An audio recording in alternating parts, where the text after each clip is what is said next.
Okay, folks, this is take two of the obligation of holidays because the first one was going along swimmingly, and then the stream froze because well, the internet here is what it is. All right, so the obligation of holidays. Let's talk about this. So I chose the word obligation very purposely for this video, and I'm not trying to trigger people, but I wanted you to think about like the reality of a holiday is that there's an obligation that comes, at least with mainstream holidays, and that's what we're celebrating today. There's an obligation that comes with it. This obligation is this weird participatory thing that sucks all of us in, whether we want to participate or not. So it's Mother's Day today, and no matter how you feel about your mother, in one form or another, you're participating in this day. For example, you had a great childhood, an awesome mom. It's a happy Mother's Day for you. You're wanting to honor your mom. If you had a shitty childhood, and you're like your mom was not a great person to deal with, then you're being triggered by today because you're being forced to participate. And if you're like me and you kind of have a mix where there's some great things but there's some not so great things, and it's like not even necessarily entirely about your mom, like in my case most of the not great stuff really has to do more with the stepmom, ex stepmom, than the mom, then you have that weird participatory energy too, because like you're simultaneously wanting to honor a person in your life, and maybe you have somebody else you're not wanting to honor, and you're like ugh. So that's kind of its own thing there. And I think it's interesting because when you look at mainstream holidays in general, Mother's Day, Father's Day, Fourth of July in the US, Christmas, Thanksgiving, all that. I mean, you have this weird obligatory interaction that you have to kind of deal with, that you may not want to deal with, but nonetheless you have to deal with. And why do we have to deal with it? Well, because we're dealing kind of with this pop culture egregore around the holidays. So Mother's Day has its own egregore, its own spirit, if you will. And the spirit is fed by, the Hallmark cards, the special cakes and the meals and the observation of Mother's Day. The same thing with Father's Day to a lesser extent. I say Father's Day to a lesser extent. I'm going to explain why. So Father's Day is really kind of like about the male ego, and the reality is that the male ego is fed throughout the year, even now I would say. Whereas like with Mother's Day, it's actually much more significant because really when you think about it, women in general have not really had the same level of treatment or appreciation or other things that has occurred like with men. Like men take it for granted. I'm a man, I know this. I'm just, I'm calling it out for what it is. Um, so I think Father's Day is a weird one for me. I really don't care for Father's Day, for a couple different reasons. Maybe I'll even share that on Father's Day. But anyway, but anyway, getting back to the topic at hand, like Mother's Day has this signal importance where it's this egregore that's based around motherhood, and it's like this day where we're supposed to celebrate motherhood or interact in it in some form or manner. And I think the really interesting challenge with all of this is that with Mother's Day, you kind of have to feel like you kind of feel like, okay, I have to comment on this in some form or manner. Whether it's me just saying I had an awful childhood, or it's me saying I had a wonderful childhood, or it's somewhere in between. There's this obligation to feed the egregore. The question is, do we really want to feed the egregore? Well, I have two takes on that. One take is you don't necessarily have to feed the egregore. Maybe you just don't get on social media for the day and you just ignore everything, and that's how you avoid feeding the egregore, because you're just like you're not going to support Mother's Day as an egregore. Or you can feed the egregore, but at the same time you can draw upon the egregore. So I like to do this for Fourth of July in the U.S. because Fourth of July in the U.S. is definitely weird energy. People get super stoked about the holiday, or they or not, depending on their feelings about the matter. Um, I don't really care about the holiday one way or another. But I think it's useful for doing a lot of magical work, like generative magical work or even destructive magical work, like because that energy is so primed into that specific day for US history, and it's like, well, why not draw on that and use it? And like for Halloween, Thanksgiving, and Christmas, those are wealth magic holidays for me, in some sense, because they're celebration of wealth. I mean, Halloween, you're basically going from house to house getting treasure from other people. Thanksgiving, you're celebrating the existing wealth, and then Christmas, you're kind of doing this dual thing where you're kind of observing a Christian holiday, even if you're not Christian, which is its own weird thing. I'm going to talk about that in a moment. And then you're also dealing with just the giving of gifts. So that's a form of wealth right there. So the obligation of holiday when it comes to mainstream holidays is that whether you like it or not, you end up participating in those holidays. And I'm gonna use this as an example. I'm gonna use Christmas as an example. So Christmas is a Christian holiday, but nonetheless, in general, it is observed by everybody around. Now, to some degree or another. Now, what I mean by that is that whether or not you're a Christian, whether you're a pagan or a Jewish person or a Muslim or whatever else, nonetheless, at least in the US, you get Christmas pushed into your face, whether you want to observe it or not. And like if you work at a company in the US, you get Christmas Eve and Christmas off. But like if you're of a different religion, you don't necessarily get your high holy days off. Like I don't get the 21st of December off just because I celebrate Yule. I have to ask for it off. Whereas with Christmas, well, I automatically get that off and I get paid for it whether I want to or not. But here's the other factor in it. I'm going to use the holiday of Yule, okay? So because I can do that. If I'm celebrating Yule, I'm not going to necessarily have people going around wishing me happy Yule or happy solstice, except for people who happen to share similar beliefs or practices. But in contrast to that, if I'm running around everywhere during the Christmas season, I'm going to end up I'm going to have people wishing me Merry Christmas all the time.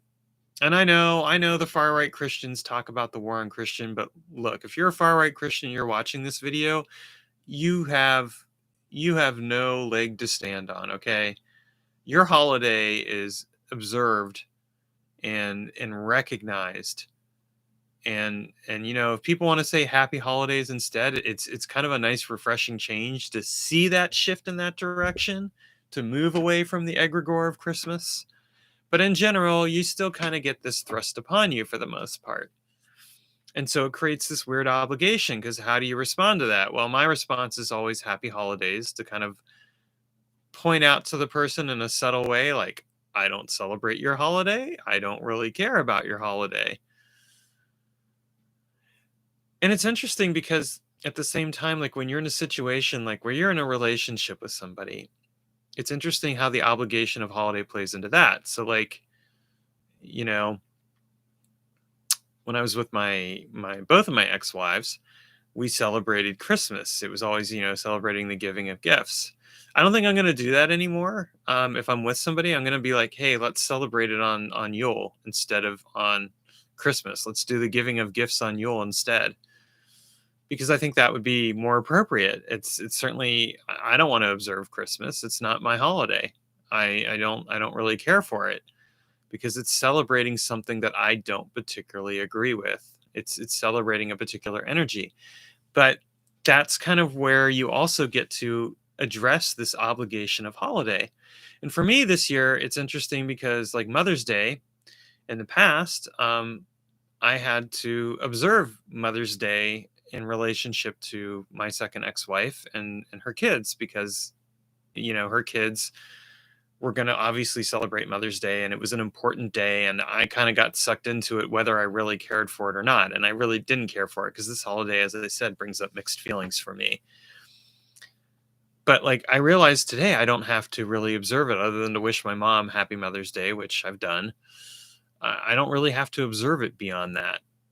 And it's rather refreshing and liberating for me because it's just like, okay, I'm not stuck in this weird obligatory energy where I have to observe this holiday for this other person, whether or not I agree with it on a personal level. So I think that in and of itself, that this makes for an interesting realization. And like it's a good thing to like recognize, like, okay, if I'm married to somebody and we have kids, okay, there's going to be this weird obligatory observation of Mother's Day for the sake of those kids, or Father's Day for the sake of those kids, whether or not you want to. But like if you don't have that, other than like if you have a parent still living in your life, you really don't have to observe it as much. You still kind of get stuck in it though, because you get stuck with triggering memories or things like that, or oh, I remember my mom in this light. So I guess I don't know. Maybe you just can't get away from it unless you just turn off all your social media and don't interact with anybody for the day. But I think that regardless of what you do, it's worthwhile to note that yes, there is this weird obligatory energy, at least with mainstream holidays, but you can choose to some degree or another how you participate. And I know for myself for this year, like I'm redoing my approach to holidays. Like this is me claiming that space back and rediscovering what that a given holiday means for me, and not necessarily getting stuck in it because of of stuff. And I would encourage you to do the same thing. Not that the and not necessarily feel one way or another like you have to observe or care about a specific holiday. Just figure out for yourself what that holiday means for you, and maybe you will feel compelled to observe it. Like I said, I wish my mom a happy Mother's Day today because I love her, and she's good. She's been good to me overall. I mean, I don't agree with her on everything. She doesn't agree with me on everything. She doesn't agree with me about my spiritual beliefs, as an example. um but at the same time, it's kind of like, okay, she's been there for me and she's been in my corner when it's counted for in most ways, and that matters to me, so of course I'm going to observe that.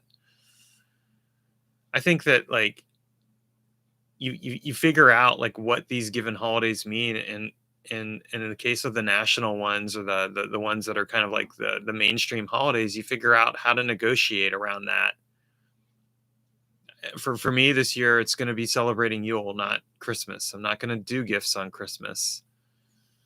And given that I may not even be living with anybody, or that if I am living with some people, I don't know what my life's going to be looking like here a little over half a year from now, because I'm sorting all these details out. It'll be an interesting conversation to have. Like, hey, I want to observe this day instead.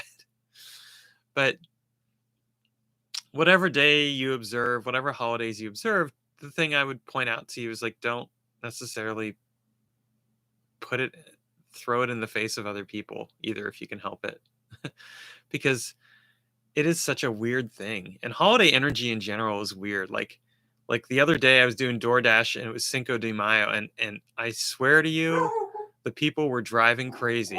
See, even the dog in the background, not my dog by the way, but the dog in the background is having a reaction to this holiday thing. Actually, she's probably having a reaction to someone coming to the door, but whatever. Hey, quiet down back there. Thank you. All right. I can say that to the dog. My roommate is okay with that. But holidays, like, do whatever you want with them. I say try and use them. I mean, the egregore of the holiday, use it if you can, transmute it. Like for me, Mother's Day, Father's Day, all that is, it's about transmutation at this point. It's about taking it and transforming it and making it into something else. Make it into something that's empowering for you. Change it from obligation into some type of working or whatever. Because you know what? The air is rife with possibilities. So let's use it and create our own realities. Yeah, Victoria, I feel you. I don't know if she's laughing. She's my roommate. And I don't know if she's laughing because I was talking about the dog, or if she's laughing because of the other stuff, but whatever. Or if she, I don't know. But hey, I love her. She's awesome. She's my roommate. She's cool. She's taking good care of me. actually, she's like, I'm not taking care of you. You're a grown ass man. You're taking care of yourself. And it's true, I am. But she's awesome. And so I'm lucky to have her in my life. She's family for me. So there, I'm acknowledging her in this video. There you go. It's Victoria Day. That's what it is for me. It's Victoria Day. All right. Anyway, thanks for watching, folks. Oh, thank you, Vic. I love you. You're awesome.